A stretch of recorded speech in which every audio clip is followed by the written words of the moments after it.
ouch, how to avoid that feeling of being punched in the stomach when we get negative feedback.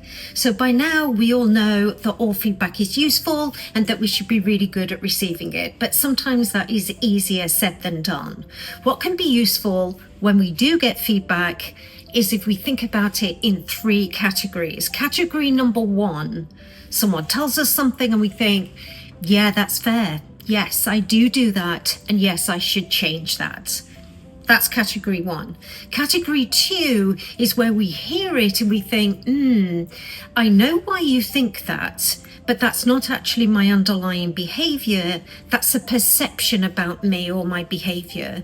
And therefore the action is not going to necessarily be to change the behavior, but instead it's going to be to change the perception of it. And that's quite a different thing.